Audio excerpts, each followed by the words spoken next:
Hello to everyone who was just dropped on an alien planet with no idea on how to build anything that could save humanity.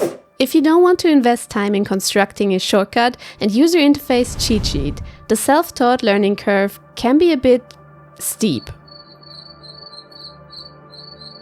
In this video, we will show you our 15 best beginner tips for building faster, easier and prettier in Satisfactory.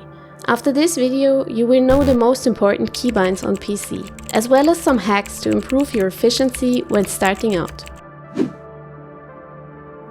As you can see on the bottom screen, Satisfactory has a total of 10 hotbars, with 10 slots each.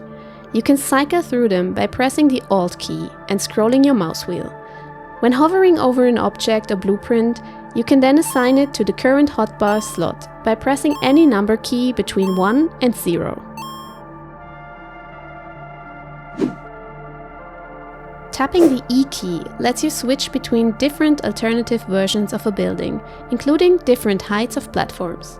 Holding the E key toggles a wheel menu of related building options. This applies to conveyor belts as well. While holding E opens the wheel menu, you can only see the marks you have unlocked yet. Quickly tapping E cycles through all marks of conveyor belts. When it comes to power, you can simply add the power line to your hotbar, resembled by a blue bolt icon. This will let you either build a power pole or switches, depending on the build you are targeting. While tapping, switches between all marks available to you. Again, holding E lets you cycle through the power options on the radial menu. If you don't want to place everything on your hotbar, don't worry. By pressing the middle mouse button, you can copy everything you have already built. You do need to have the building in your line of sight for this. If you're getting tired of placing down foundations block by block, pressing the R key switches into zoom mode. Then press and hold your left mouse button and release when you're satisfied. This lets you build up to 10 objects at a time. By pressing R again, you can switch the build mode into vertical to place down up to 10 stacked objects. Satisfactory lets you place buildings freely and in any angle, wherever you're aiming at.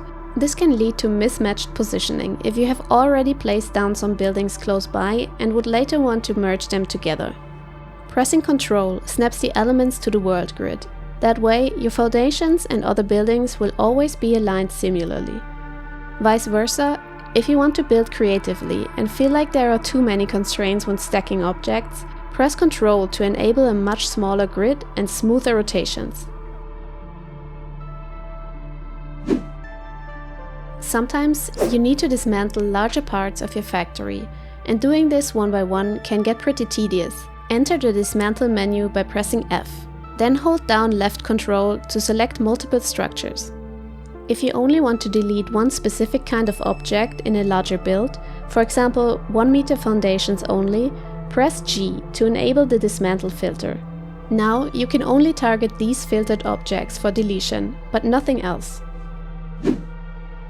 You want to build your conveyor belts over an obstacle, but not on the obstacle? You can give the starting point some leverage by dragging it upwards after placing down the hologram. To keep your belts elevated, just repeat the same when placing the endpoints.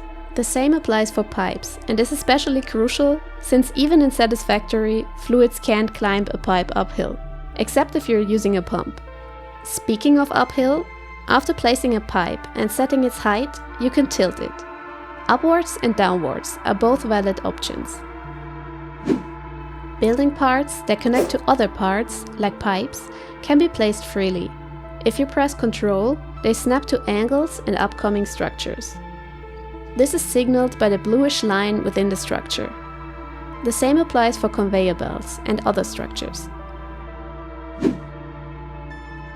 When building a conveyor lift, press R to change its direction. The endpoint, however, can be turned to other directions by scrolling your mouse wheel.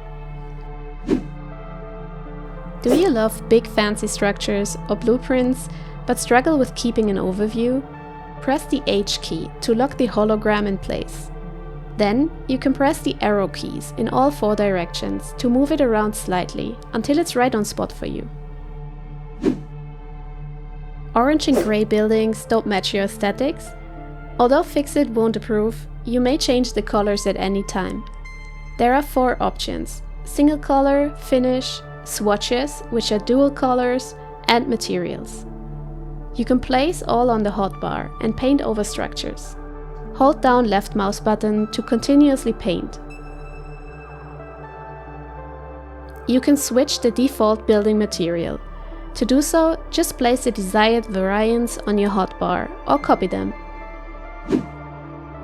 You don't have any paints or structures that you like unlocked yet? Take a look at the Awesome Shop. To use the Awesome Shop, you need Fixit coupons, which can be printed when funneling material into the Awesome Sink building. The production of these coupons slows down rapidly after a while when dumping normal base materials into the Awesome Sink. There is a neat way of speeding up the process in the beginning. Fauna.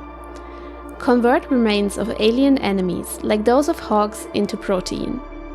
Turn that into DNA capsules and feed them into the sink. DNA is counted separately and will skyrocket in the beginning. In contrary to real-life factory conveyor belts, the ones in-game can help you get around quickly. This is especially nice in the beginning when you don't have much movement or traversal options unlocked, such as the jetpack or hypertubes. The added speed while walking on the conveyor depends on its mark. The higher the mark, the faster. And those were our 15 best tips. Happy building!